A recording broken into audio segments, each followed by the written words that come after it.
Hi everybody. So Sarah asked how many people volunteered at the BioBlitz. How many people were at BioBlitz? Almost everybody, but not everybody. Okay, so at the end we're going to announce the opportunity for those of you who missed this BioBlitz to come to the next BioBlitz. Because if we had 395 at this BioBlitz, we got to break that. We got to have even more, and we'll see if we can do that.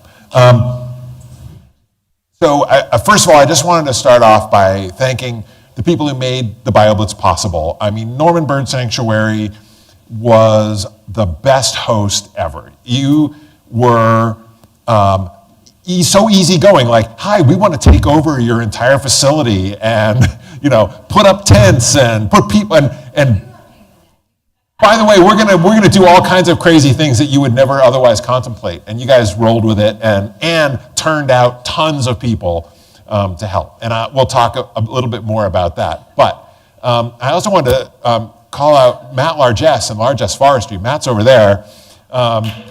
So Largess Forestry has sponsored the BioBlitz for 23 years.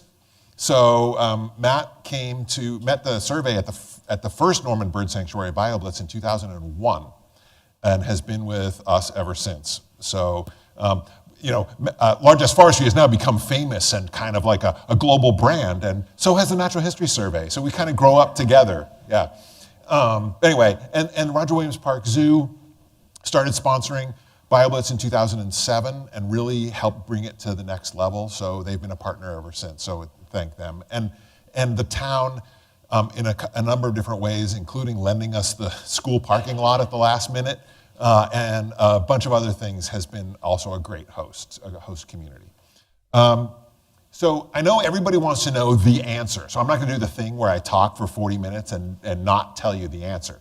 So the answer, well, there's a little bit of wrinkle to this, but the answer is 1,426 species, which is a good 100 species more than the next highest BioBlitz.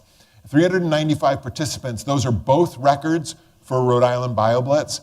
And what I wanted to say here was the people who come to BioBlitz, whether they're skilled scientists or volunteers, have many things they could do on any given weekend. They chose to come to this BioBlitz because they know the Natural History Survey puts on a good event, but also because they knew they had a chance to see something interesting at Norman Bird Sanctuary.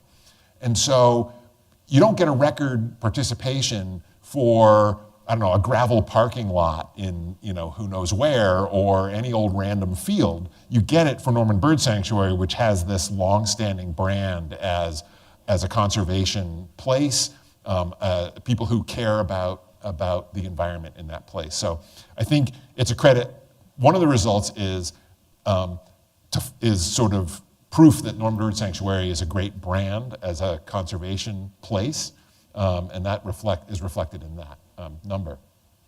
Now, I put the number, let me just say, I am not a statistician, and the statisticians who I talk to would probably cringe at what I'm going to do with statistics here, but I did put this BioBlitz in comparison with the other BioBlitzes in Rhode Island. You can see it is the record, and in fact, since COVID, we've been struggling to get our mojo back, and I think we finally got it with this one. So that's how it shapes up, and this is one of the things we want to do when talking about the results of BioBlitz is to put it into context of all the other BioBlitzes.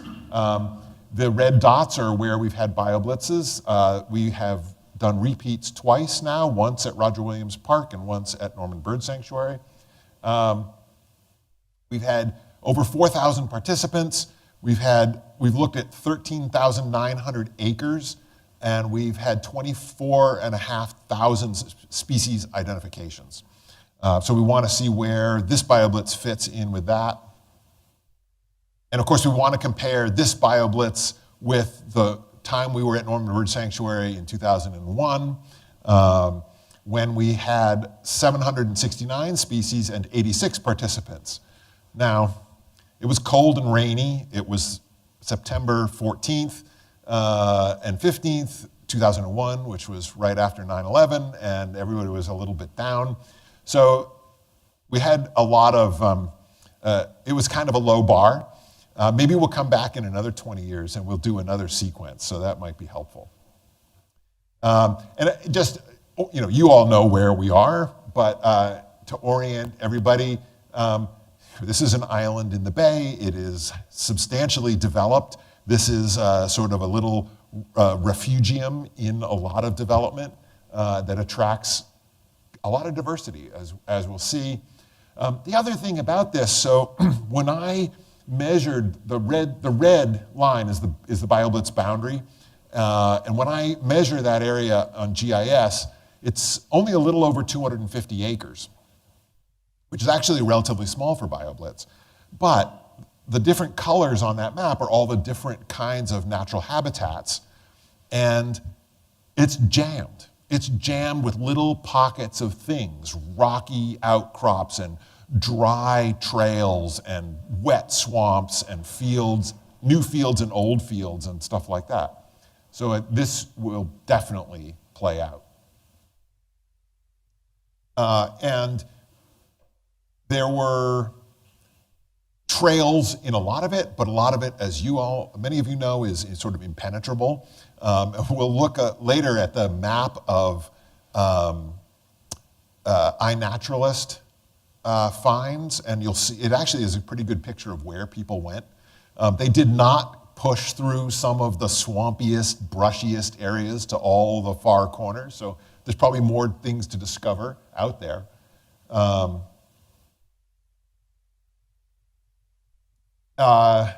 But I think all of the major communities did get covered.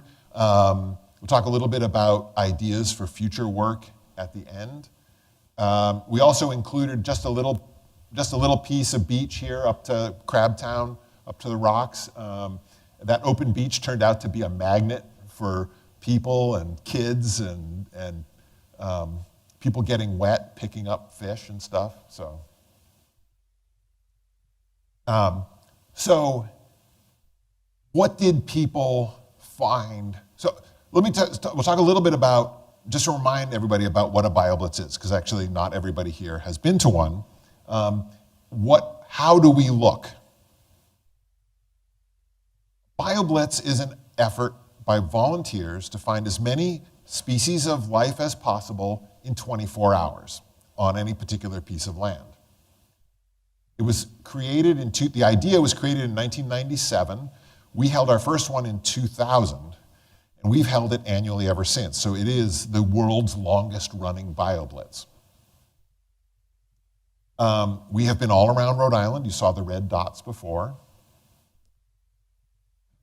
And the goals, a lot of people think of BioBlitz as an inventory. And yes, it produces a list of species that occur at Norman Bird Sanctuary, but I try to downplay that a little bit because it's only 24 hours and it's very dependent on weather. If it's cold and rainy or warm and sunny, you get completely different things. If it's been a dry season or a wet season, you could get completely different things. If you have a bad turnout and particular specialists don't show up, you could end up with a really poor list, even though it's a diverse place. So we have to kind of remember it has function as an inventory, but its other goals, I think, are at least as important, if not more. And I think now that we've done it, we can really talk about how we were successful. So for the general public looking at this, biodiversity occurs everywhere. We found 1,400 species in 24 hours on 250 acres. People came who had hardly looked at nature before they got to BioBlitz, and they were running around with frogs in their hands by the end of it. So turning people who, like, I'm interested in nature, I think birds are cool, into, well, tell me about the habitat requirements of bobolink. So converting people to sort of lifelong naturalists. For the land conservationists, for people from Norman Bird Sanctuary, there's an inventory. There's introducing you to a lot of new people that you may not have met before, but also showing the community that you are doing something interesting enough to attract people from all over the Northeast. And that's kind of unusual. I mean, towns sometimes, yeah, those are the conservation people over there at, the end of the road. Well, this really attracts attention and provides value for that. And of course, the kids, the direct, minimally predictable contact with nature. We got some kids wet and sandy, so that was good. Yeah, kids outdoors is really, one of the big goals. I forgot my list of the numbers of kids. I think there were 127 students that we counted, which is spectacular.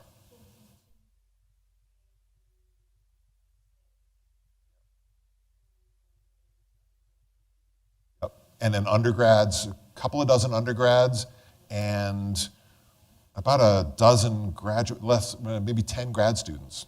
So just to talk a little bit about what counts.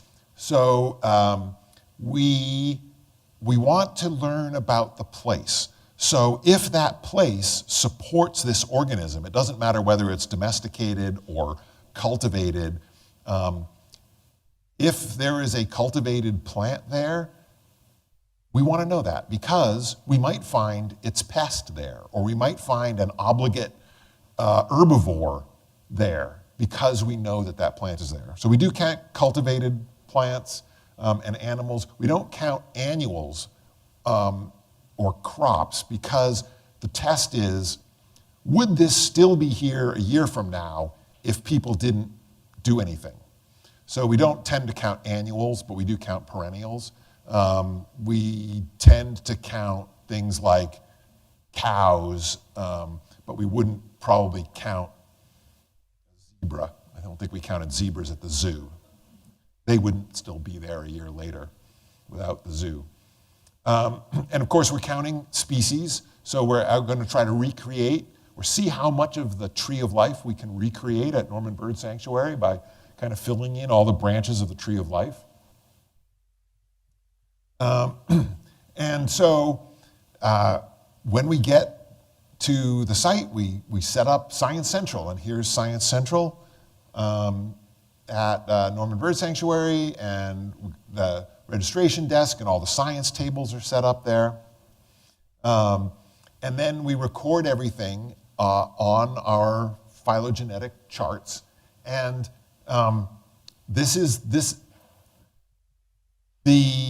there is probably 25 tabs on the spreadsheet that has all the species listed. We can provide you with that if you want, but I did not just make slides out of all the 27 tabs. We tried to condense it into some interesting things to look at, and I think that the takeaway, besides the big records of the number of species, is how did we get a record total number of species? Did we discover vast diversity in one taxon, or did we find pretty good diversity across the board? I think the answer is we found this is a broadly diverse place. A lot of taxa broke records for BioBlitz. And I think some of that has to do with having the right people, but you can't break so many records and not say, this is a reflection on this place. 250 acres with lots of different patches of habitat. So if you look at, it's a little hard to read here, but if you, the column, dark for this screen, the Middletown column is right next to that narrow one. And then it's got the average for BioBlitz, the percentage of this, how far beyond the average did this one go, and then how far beyond BioBlitz record this went. Mosses, Parazoa and Radiata, which includes sponges, Diptera, which are flies, moths, all the Lepidoptera, butterflies and moths, all insects, all arthropods, all invertebrates, all broke records for BioBlitz. So there are 47 categories, and we broke records in 10 of them. But even more than that, 33 of the 47 categories we track were above average.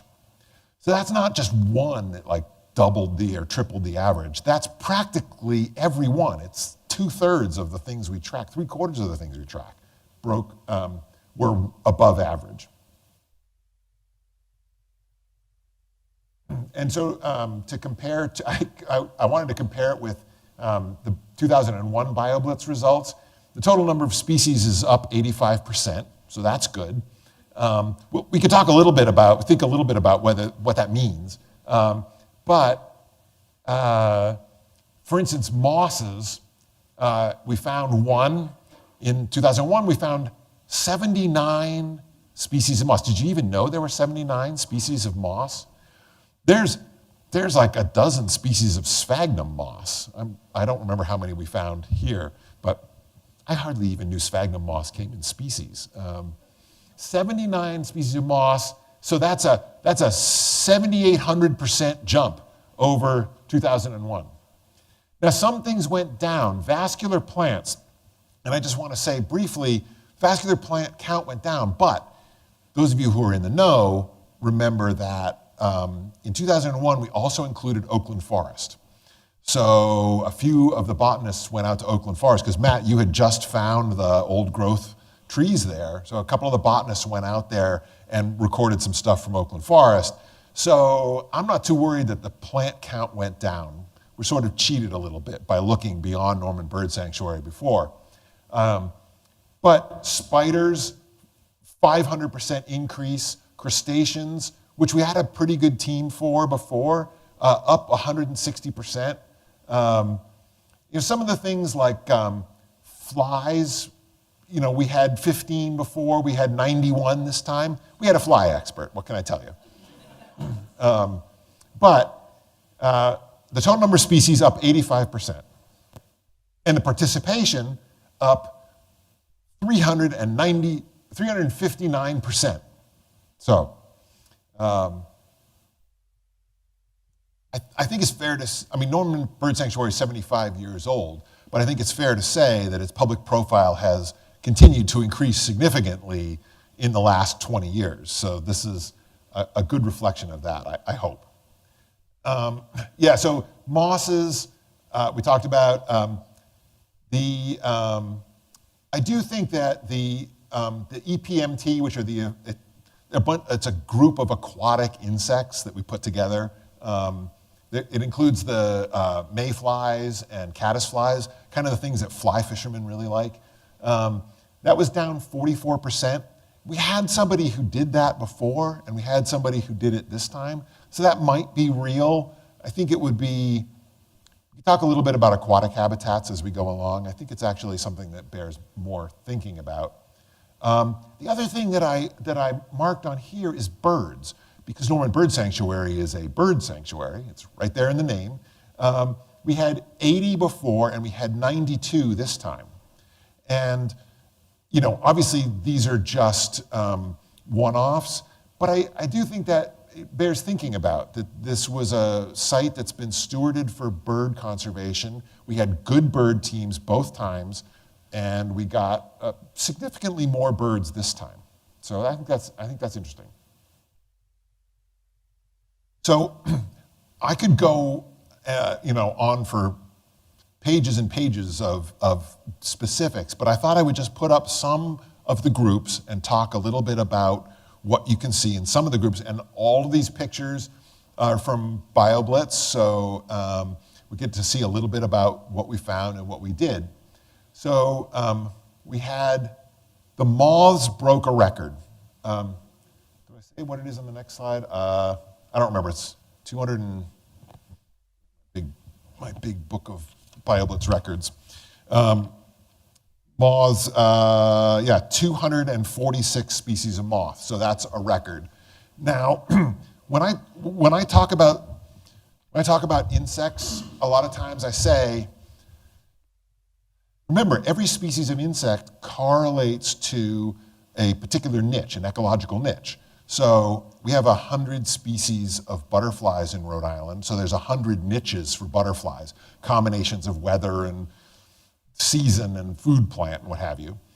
But there's like 2,000 species of moth. And that's because there are 2,000 niches for moths to be in Rhode Island. So if you want to investigate the ecology of Rhode Island, would you want to look at butterflies or moths? If you want a quick picture, you might look at butterflies. If you want a detailed picture, you want to look at moths. It's like having a high pixel count on your picture for moths, because there's so many possible habitats that you could find them in. And moths, to have moths hit the record, I think that's actually one of the ones that I'm most interested in, because I think that really reflects a high diversity, high ecological diversity in the habitats there. And Mark Mello's been to dozens of BioBlitzes, not just ours, but all around the Northeast. He said it was a lot of moths, so it amounts to something. These are some of my favorite. The laugher is this white, fuzzy, it looks kind of like a skull, but I don't know why they decided to name this caterpillar the laugher. The moths are kind of prosaic, they're fun.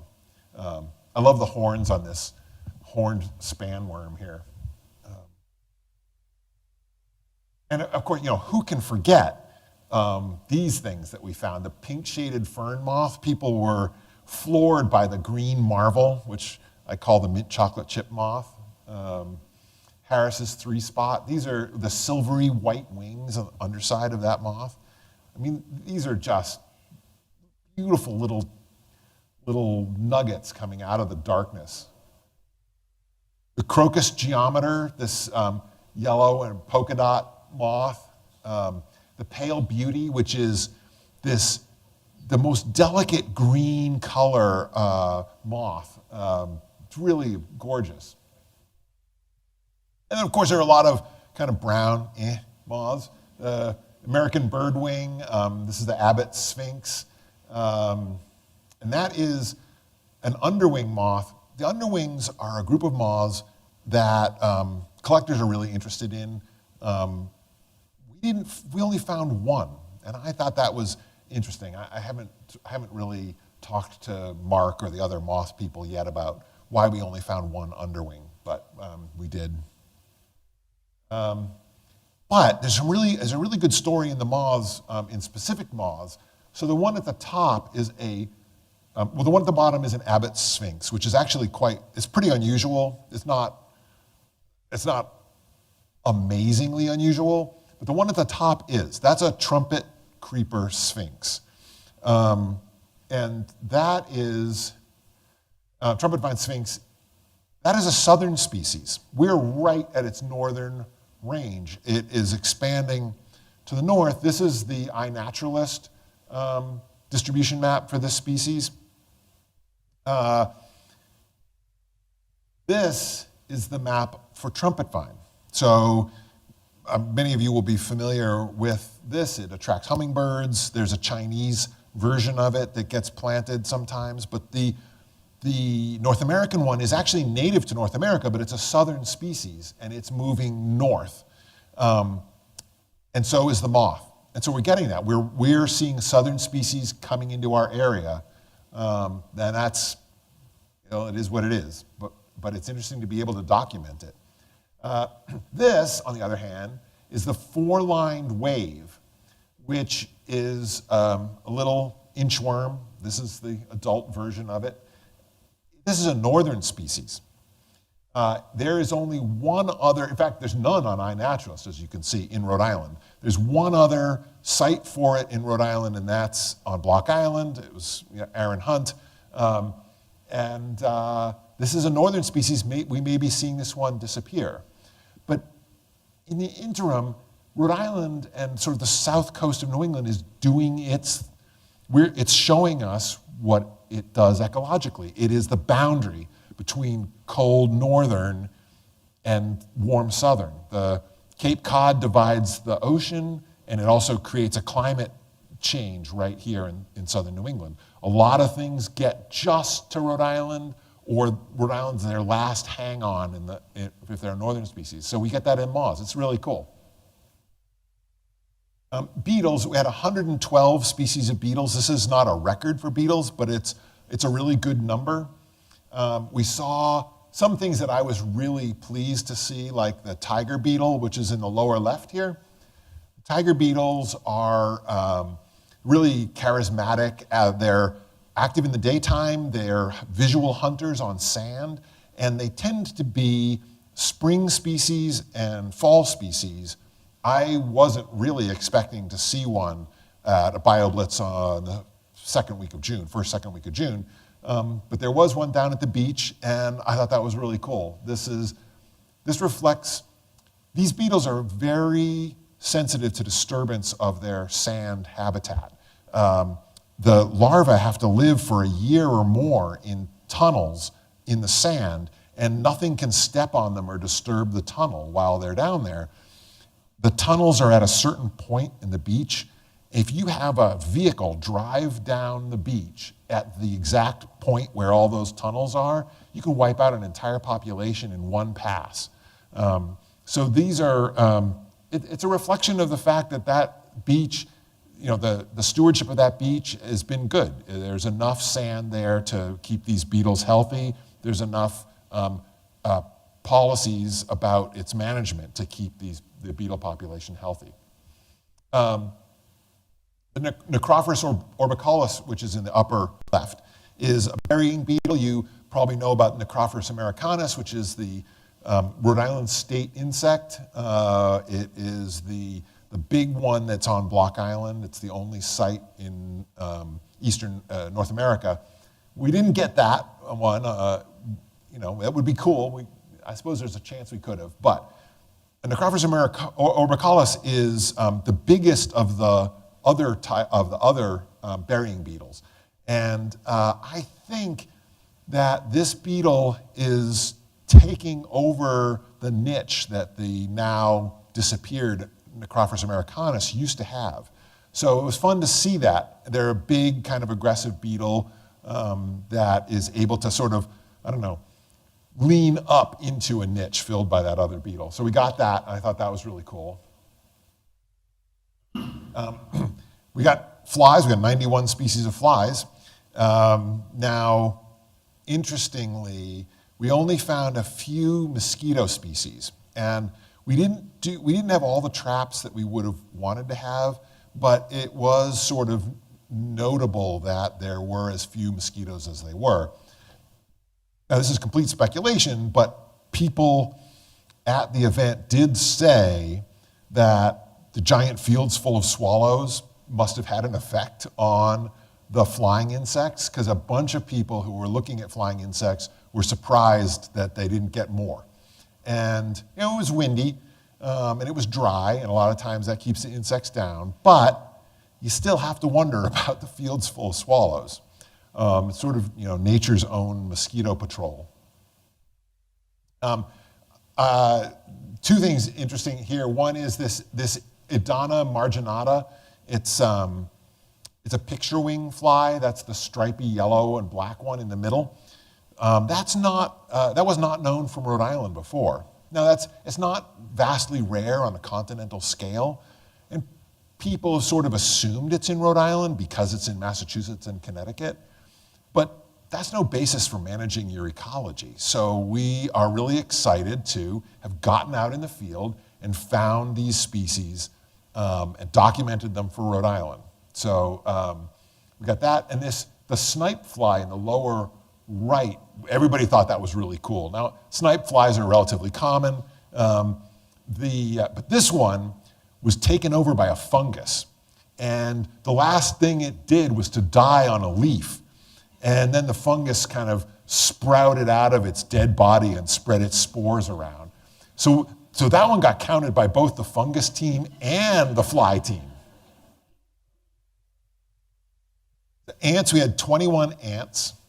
And there were some interesting ones. Myrmica rubra is the European fire ant. It's not ubiquitous across Rhode Island yet, but it does tend to be found at coastal sites. Like Norman Bird Sanctuary, so that was interesting to find that. Bees and wasps, we had 40 species of bees and wasps. There was a big bee team. And this is part of the state's efforts to atlas all the bees of Rhode Island. As we know, pollinators have really taken it on the chin lately, and this was an opportunity for the whole team to come together and try to get a good cross section of the bees at one site. So I should just say they were interested. They weren't just looking at the bumblebees. That little tiny black speck in the lower left is also a bee. They looked at all different kinds of bees. Fish. So we found 24 species of fish, 16 in saltwater, 8 in fresh. And I wasn't super happy with the list of fish we got out of the pond and out of the stream. I think that we can talk about that. I think that there's more to learn in those habitats. That's one that I would set my sights on for additional work. But it is an amazing range of fish habitats, from essentially the open ocean, beach, river mouth, and then a couple of different grades of salinity going up the stream and over the dam and into the pond. So we should have gotten. I was expecting more fish diversity than that, but like I said, it is what it is on the day that you're there. Herps, so these are the reptiles and amphibians, 5 reptiles, 8 amphibians. The snakes are hard. The snake team would tell you that when you release 395 people into a piece of land, no self-respecting snake is going to be hanging around on a sunny rock. So that's always a little tough. I was sort of hoping that we would get some other turtles, but we did get turtles that we could show to the school kids and talk a little bit about turtle ecology and biology, and also search the turtles for leeches, which we got 2 of. So yes, kind of another one of those twofers. So birds, we got 92 species of birds, and birds are one of the taxa that we always have a good team for. And I actually think as we go from site to site, one of the things you want to know is, are sites better or worse for biodiversity? But you need a standard kind of to compare them. Some teams like moths and beetles go up and down from year to year, but vascular plants and birds tend to be good every year, so I think that those are more meaningful when we see variation in the species count. We had sort of the iconic bird is the towhee, which is sort of the iconic shrubland bird, a declining bird, so good to see. And also, some of the other kind of iconic birds that I think of for the kind of habitat at Norman Bird Sanctuary. Obviously the house sparrow, the vireo and the heron are all nice to see there. I mean, not the sparrow, but but also the rare ones. So here are 4 rare birds: piping plover, bobolink, salt marsh sparrow, and osprey. Osprey, I guess, less rare than it used to be. But we got all of the ones that we expected to see at a bird sanctuary that is in a particularly good place.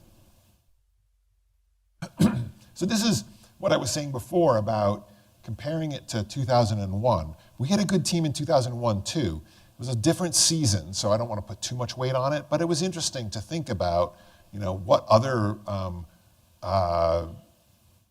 sets of data could we look at to see trends, long-term trends on bird diversity in this area.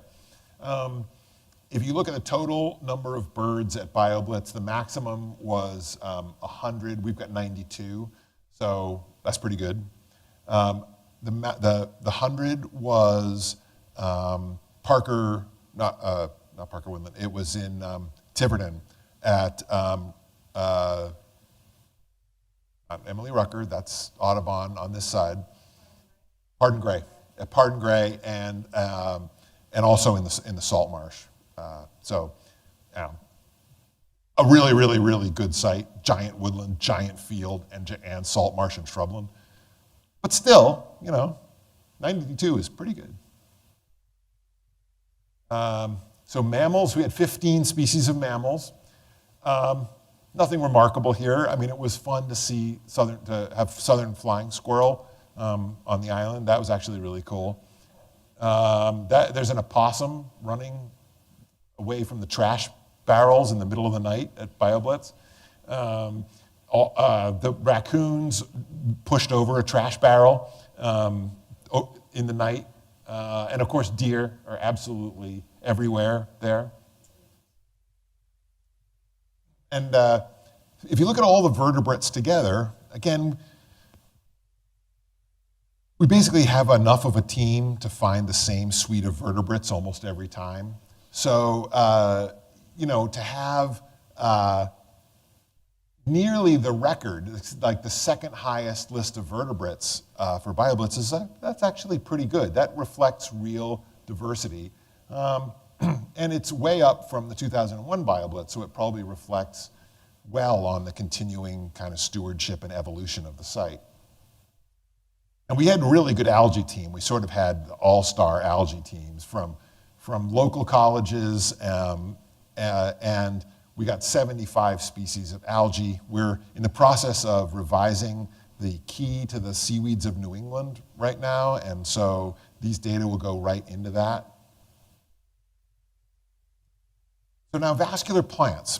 There were 282 species, and I've said that is below what we had in 2001, but I think there's an explanation for that. I just think it's a good number. It's a good solid number compared to all the other BioBlitzes. There are 2 rare ones, and we can come back to this a little bit later. One of the things I always do with these is to say, and we found 16 rare species or something like that. We actually didn't find that many rare species. We only found 2 rare plants, and there's a question mark on one of them. And we got the rare birds, but it's a bird sanctuary. That's what we expect. And so but we got a good solid number of plants. So this is diversity, not rarity. And I think that kind of makes sense. This is a site with a long land use history that was substantially grazed, cultivated. It went through, as the ecologists say, a bottleneck in the past, where I think a lot of the rare species, the rare plants that would have been there in pre-colonial times probably got extirpated. But all those niches are still holding a lot of diversity. So I think that's kind of what we're looking at here. We had, one of the things that is interesting to me is the number of plants species is still changing because people are still updating the iNaturalist records. We had somebody add a species over the Christmas break, the photograph that was taken at the BioBlitz. They finally got to put it up on iNaturalist. So species is somewhat of a moving target, but plants in particular, because they stay still and people take pictures of them. So really iconic plants for a coastal shrubland: bayberry, black cherry, goldenrod, some duckweed. So here it is compared to the other BioBlitzes, and like I said, it's a good solid number. It's right around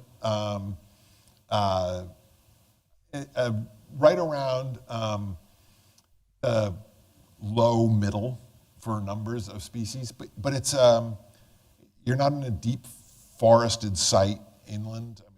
Coastal diversity of plants does tend to be down a little bit. And I think that this does reflect probably a real comparison with other sites, just because we always have a good plant team. And there were invasive plants too. Now, there were 40 different species of invasive plant, which I'm not telling anybody anything they don't already know, that Norman Bird Sanctuary has an invasive plant issue. That's probably one of the reasons it doesn't have more than 282 species of vascular plants. But, You also got some really good invasive species. I mean, if you're going to have invasive species, you should have rare ones. The chocolate vine, Akebia, that's coming on. I know of 3 sites for that now in Rhode Island. I'm sure there are more. That's a relatively new invader. And you have the Elaeagnus, the autumn olive is the common one. You also have the rare one, Russian olive. So that's interesting. We tend to find Russian olive, again, on coastal sites. I don't know why that is. You'd think that if they were being distributed evenly by birds, they wouldn't only be on coastal sites, but they do tend to be on coastal sites.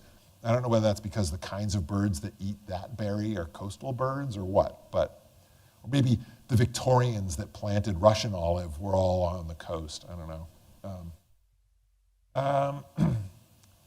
You also have at least 3 kinds of privet.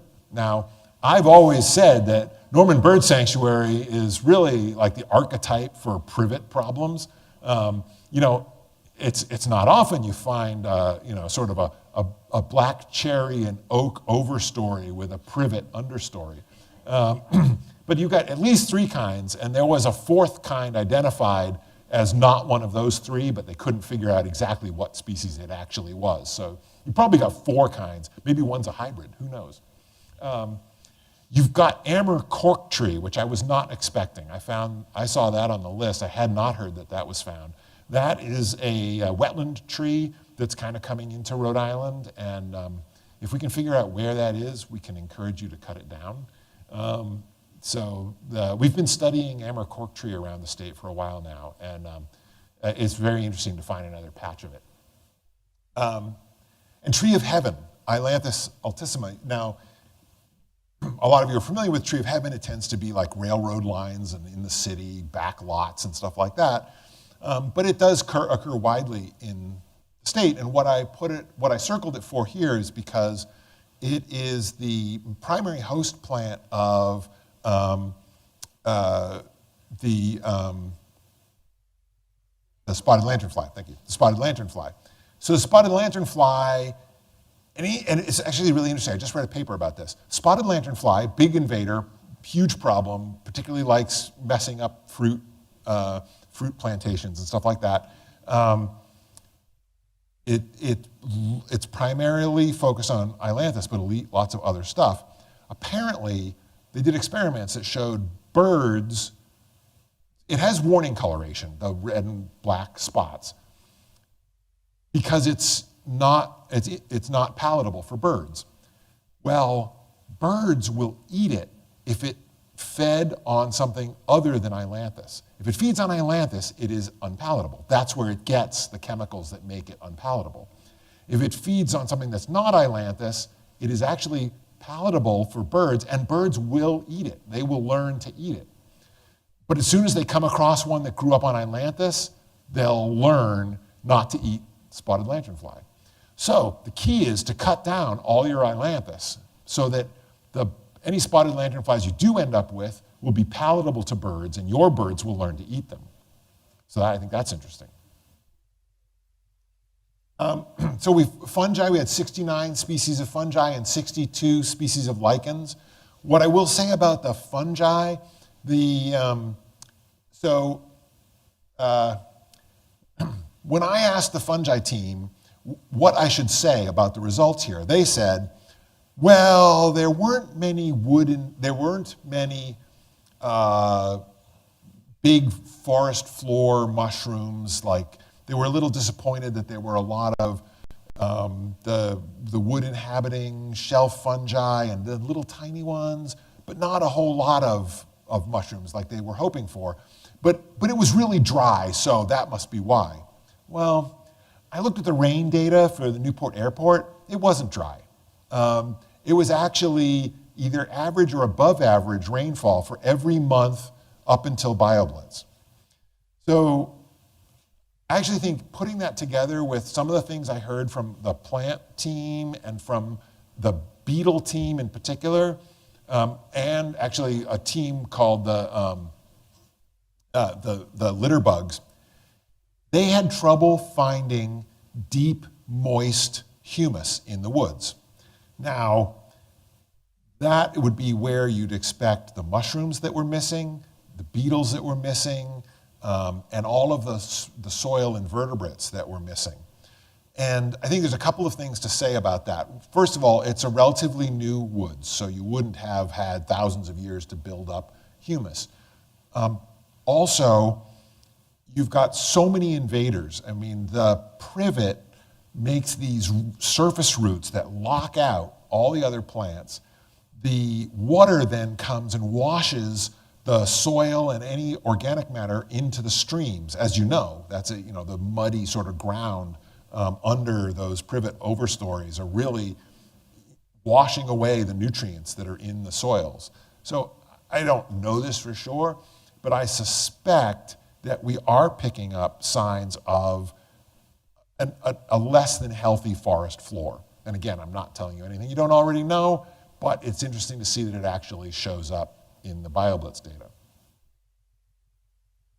Now, I wanted to say a few things about iNaturalist before I finish. There's a couple of, we always want to learn lessons about what we could do better or differently for BioBlitz in the future, or just sort of what we've learned about how people do natural history by holding this BioBlitz. Now, iNaturalist, how many people are on iNaturalist? Yeah, half of you. iNaturalist, so we created a project, the Rhode Island BioBlitz 2024, and we had 115 people log on to the project with their iNaturalist accounts. They submitted 1,200 observations of 686 species.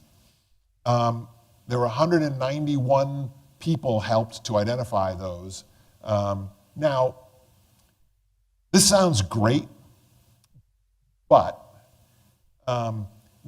it has this advantage. This is a map. I told you we were looking at a map of the iNaturalist things. It's also a map of the paths, which, this isn't everybody who was at BioBlitz. It's a third of the people who were at BioBlitz. But we didn't get to everywhere. So we should go back. It might be worth, doing some focused attacks into some of the more remote areas that people didn't get to, maybe particularly with vascular flora or maybe some of the insect groups that would be interesting. But what I wanted to say about this on iNaturalist, there are some problems with iNaturalist, particularly in identifying plants or insects where there are distinguishing characteristics too small to actually show in your typical picture, like with a cell phone or even with a big camera. And there are some identifications in iNaturalist that if we took them straight from there, I would question. So we have been having some of the taxonomic experts look at the findings on iNaturalist from the BioBlitz and make sure that they're comfortable with the IDs on there. The rare figwort, the state threatened species that is on the list, appeared on iNaturalist on December 24th. Somebody finally posted a picture from BioBlitz, and they identified it as this state threatened figwort. There is another figwort that was on the BioBlitz list, and it's a common figwort. So we have to ask whether the ID was wrong. Figworts can be tricky to tell apart. However, the person who submitted it is actually a pretty good botanist and not at all a hack or a beginner. So we're going to have to investigate that more.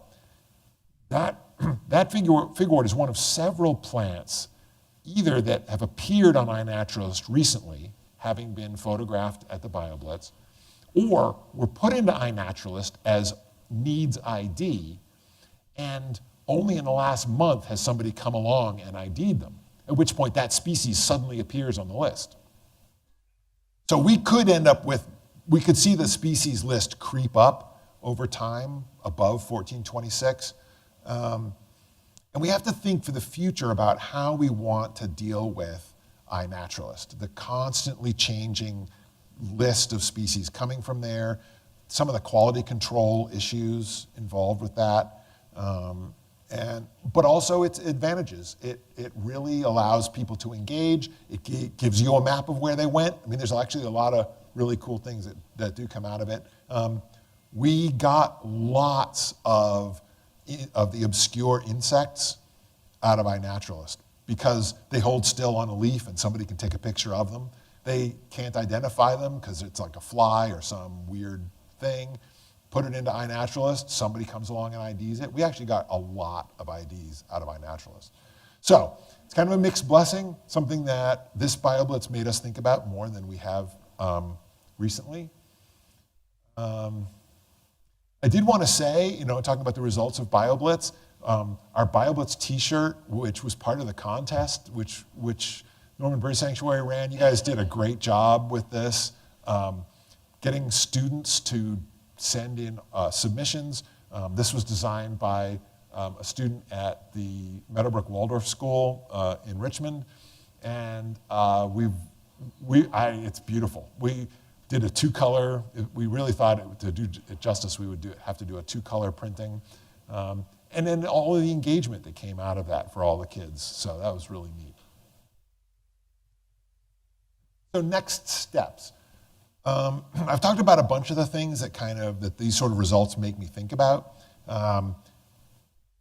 Getting into some of those corners, maybe looking at the soil health, maybe finding different pockets of the forest that have different degrees of what we hypothesize are impacting soil health, runoff, invasives, lack of age, and maybe looking and seeing whether you can say something by comparing the soil in those different areas. I think it would be interesting to look at your bird diversity data sources and see whether there is a long-term trend in bird diversity. That would be really interesting to see.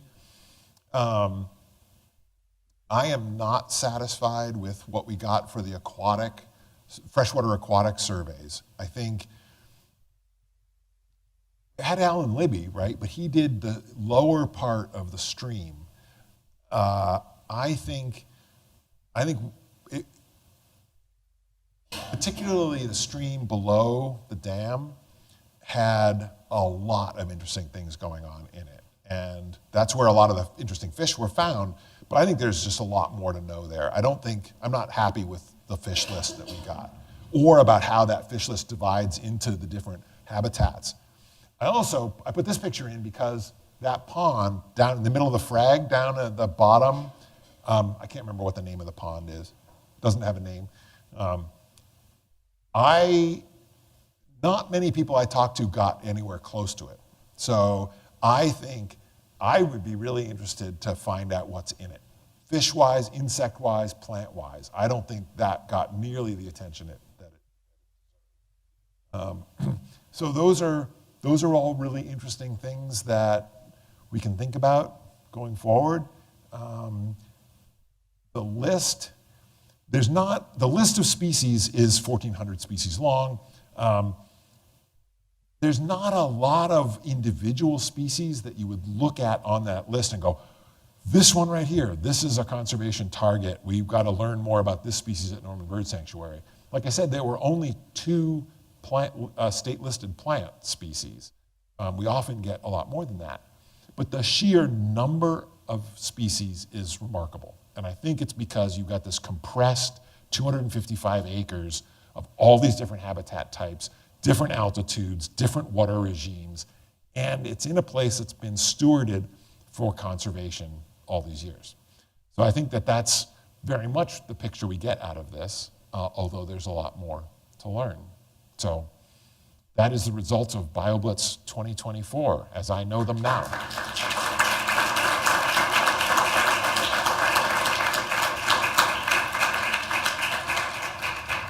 Are there any questions? Yeah. So you didn't have any. No. Were there any shocking misses?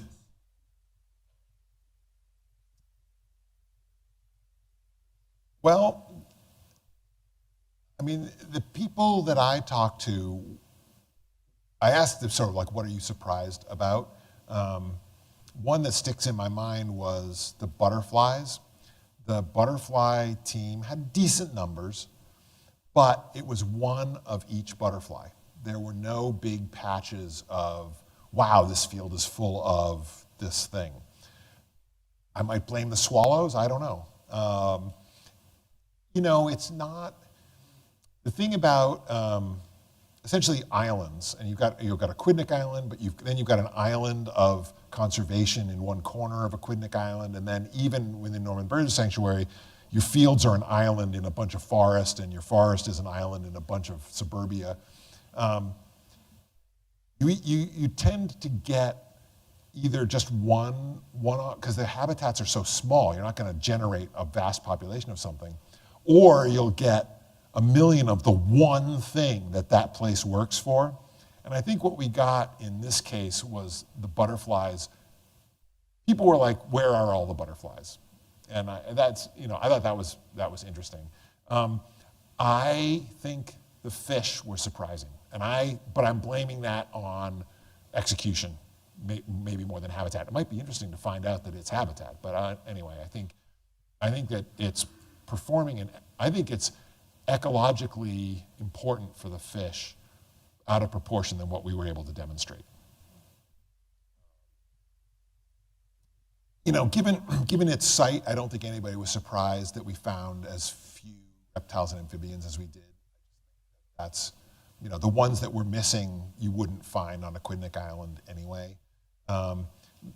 Leopard frog, I guess, but nobody's seen that.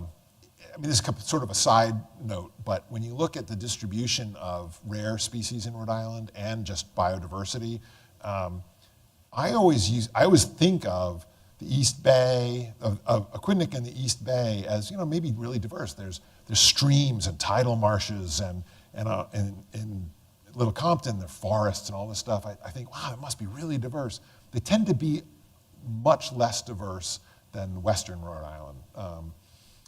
And I think you partly just got that going on with some of the things like herps, mammals.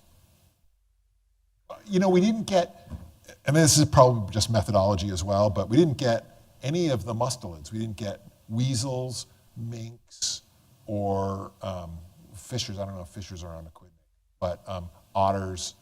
We got a skunk. I'm sure that there are weasels and minks there. We just didn't detect them.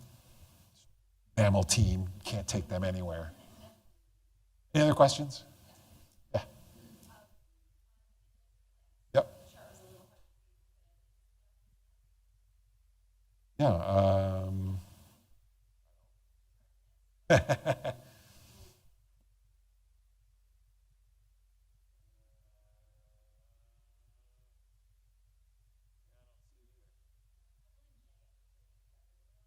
Yeah.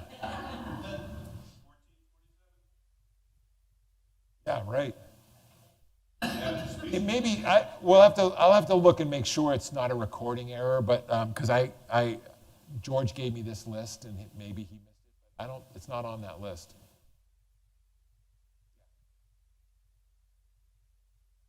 Yeah. I think there was one big brown bat. Yeah, bats. Oops, wrong way. Bats are one of the hard ones to find.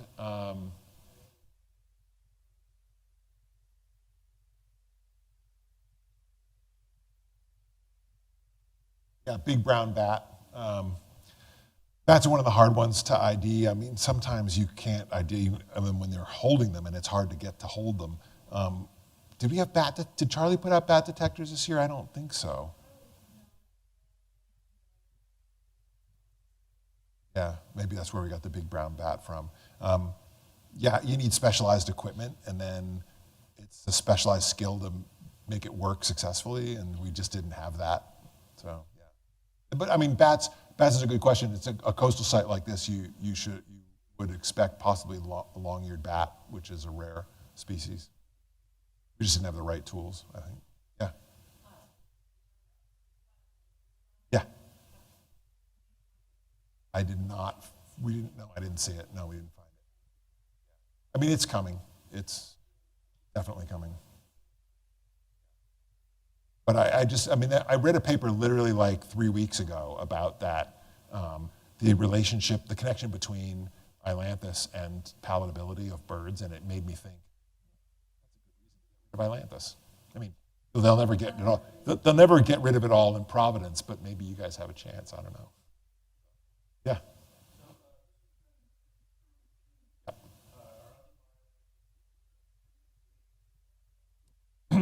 We have the Rhode Island BioBlitz the first or second weekend in June every year. There were two that were held in the fall. One was the 2001 BioBlitz at Norman Bird Sanctuary. The other was 2021 in Cumberland, and that was because of COVID. We try to hold it the same. Yeah. So the vascular plant people kind of complained a little bit about that when I talked to them for this. They said, well, the spring ephemerals are already gone and the summer flowers aren't out yet. This is, what can you expect us to do with this, timing? And the butterfly people kind of have the same thing to say. There's a lot of spring butterflies that are gone and the summer ones aren't out yet. Look, people, you gotta, a poor carpenter blames his tools, so, and also, we got the tiger beetle. I mean, that tiger beetle, that's an April, May species. It's still there. You can do this. You can. Yeah, I mean, it. Now that we've done it for so many years, it's actually adding up to a pretty good data set, and it's almost all from the same weekend in the year. Any other questions? Thank you. So BioBlitz 2025 will be at Steer Hill Preserve in Gloucester. So it is off of Route 44. It is a 350 acre site. It's got old field, big forest. There's a sandy, it looks like a cane terrace maybe, with 120-foot white pines, biggest white pines I've ever seen on it. And there's big maple forests, there's swamps, there's abandoned quarries that are full of water. Oh, that reminds me, the quarry. I don't think very many of our teams took us up on the opportunity to look in the quarry. I'd look in there for more stuff too. But there's quarries there. There's forested streams that go through boulders. All kinds of high order streams. It's really an interesting site. So it's Gloucester Land Trust. Gloucester Land Trust is like 3 people working super hard. We did a BioBlitz there in 2009 at their Sprague Farm property. These are big, big parcels of deep, dark woods and old farm, and it should be a blockbuster. So it'll be really interesting. It's June 6 and 7, same weekend, Friday and Saturday, probably 2 to 2. Right? You say that now. Yeah. Well, plenty of parking. Bring 4-wheel drive if there's rain, but yeah.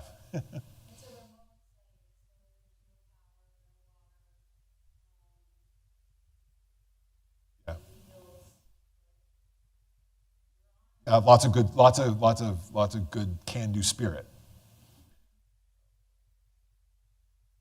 Yeah, a little bit like from the sublime to the Norman Bird Sanctuary, with all of your fantastic facilities and huge staff and hundreds of neighborhood friends and stuff, to literally like 3 people in the woods they saved out in the middle of nowhere. So yeah.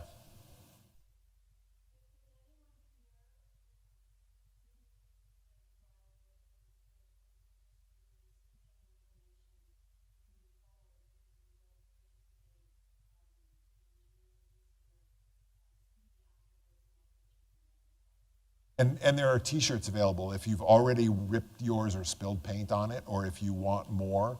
I know we've just missed the Christmas season, but, yep. Okay, thanks very much for coming.